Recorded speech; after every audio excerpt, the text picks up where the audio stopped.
আসসালামু আলাইকুম ওয়া রাহমাতুল্লাহি ওয়া বারাকাতুহু। আজকের ভিডিওর টাইটেল দেখে বুঝে গেছেন এই যে ভাই পল্লী বিদ্যুতের যে একটা বিলের কাগজ দেখতেছেন, তো পল্লী বিদ্যুতের বিলটা আপনি কেমনে দিবেন বিকাশের মাধ্যমে একদম ফ্রিতে, সেটা আজকে দেখাবো। তো চলেন ডাইরেক্টলি আমরা ভিডিওতে জাম্প করি। সেই যে দেখতে পাচ্ছেন আমার হাতে একটা বিলের কাগজ ভাই, এই বিলের কাগজটা এক জায়গায় রাখি, না রাখলে আপনি বুঝবেন না।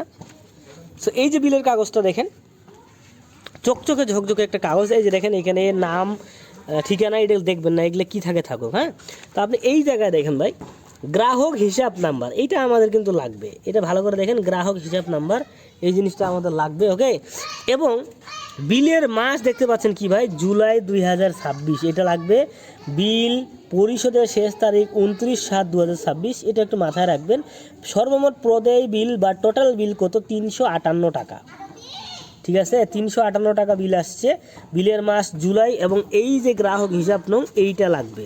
এইগুলা যদি আপনার জানা থাকে ভাই, তাহলেই কিন্তু আপনি বিলটা দিতে পারবেন। ওকে, সো কিছু মনে করবেন না, আমরা আসলে একটা খেলার মাঠে দেখতেছেন খেলা চলতেছে, প্লাস আমরা কিন্তু আমাদের কন্টেন্ট বানাচ্ছি ভাই। ওকে, তো আমরা এখন বিলটা বিকাশের মাধ্যমে এখন দিব।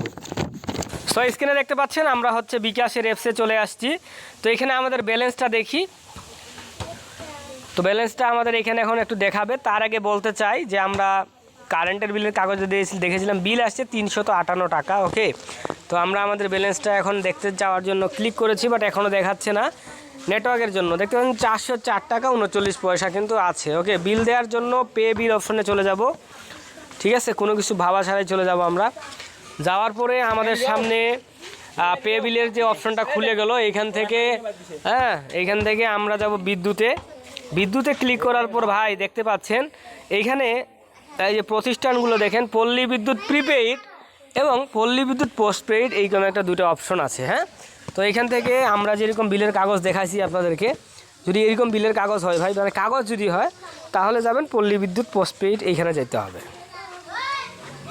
যাওয়ার পর বিল সময়সীমা মানে কি, বিলের মাসটা কি, আমরা দেখছিলাম বিলের কাগজে আছে জুলাই 2026, এখানে দিয়ে দিব জুলাই 2026। ওকে, এবং SMS অ্যাকাউন্ট নাম্বার দিন। এখানে আমাদের হচ্ছে বিলের যে বলছিলাম যে গ্রাহক হিসাব নং, এইটা এখানে লিখতে হবে।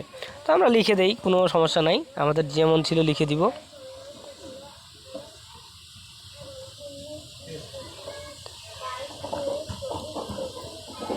এটা ভুল করা যাবে না ভাই, চেক করে নেবেন।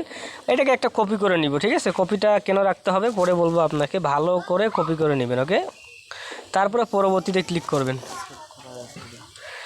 তো দেখতে পাচ্ছেন এখানে আমাদের বিলের পরিমাণ 358 টাকা দেখাচ্ছে। যদি বিলের কাগজে 358, এইখানে অ্যাপসেও 358 দেখায়, তাহলে ভাই আর কোনো কিছু দেখার দরকার নাই, আপনার সব ঠিক আছে। আমরা পরবর্তীতে দিব ক্লিক। দেওয়ার পর দেখতে পাচ্ছেন আমাদের দেখাচ্ছে যে 358 কাটবে, কোনো চার্জ কাটবে না, টোটাল 358 টাকাই নিবে। এবং এখানে অ্যাকাউন্ট নাম্বারটা দেখাচ্ছে, বা ভালো করে আরেকবার মিলিয়ে নেবেন। তো আমাদের ঠিক আছে, আমরা এখন পিন নাম্বারটা দিব।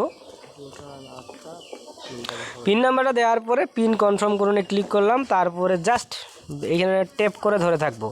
ধরে থাকার সঙ্গে সঙ্গে আমাদের বিলটা এটা চলে গেলো। বিল দেখতে পাচ্ছেন যে বিল সফল হয়েছে, পে বিল। তো এখন পরবর্তীতে যাবেন, তারপরে যে হোমে ফিরে যাই। ঠিক আছে, আমাদের বিল দেওয়া কমপ্লিট। এখন আমাদের ব্যালেন্সটা একটু চেক করে দেখি। সো ব্যালেন্স আছে 46 টাকা। সো এখন আমরা হচ্ছে রিসিপ্ট কীভাবে ডাউনলোড করতে হবে এটা দেখাই। জাস্ট পে বিলে ক্লিক করবেন, রিসিট এবং টোকেনে যাবেন, তারপরে হচ্ছে এখান থেকে দেখা হয়ে ক্লিক করতে হবে। তারপরে দেখা হয়ে ক্লিক করার পরে আমরা এখন এখানে দেখতে পাচ্ছি এটা আমাদের রিসিপ্ট দেখতে পাচ্ছেন। আমরা জাস্ট রিসিপ্ট ডাউনলোড করে নিয়ে ক্লিক করব। ঠিক আছে, রিসিপ্ট ডাউনলোড করে নিয়ে ক্লিক করার সঙ্গে সঙ্গে রিসিপ্টটা আমাদের ডাউনলোড হয়ে গেছে। এবং আপনারা SMS যে পাইছেন ভাই, SMS-টা চাইলে একটু চেক করতে পারেন যে আসলে ভাই বিলটা গেল না নাই গেল। এই যে দেখতে পাচ্ছেন SMS-টা। তো এইভাবেই মূলত বিল দিতে হয়। তো ভিডিওতে লাইক করবেন, চ্যানেল সাবস্ক্রাইব করতে ভুলবেন না। আল্লাহ হাফেজ, আসসালামু আলাইকুম।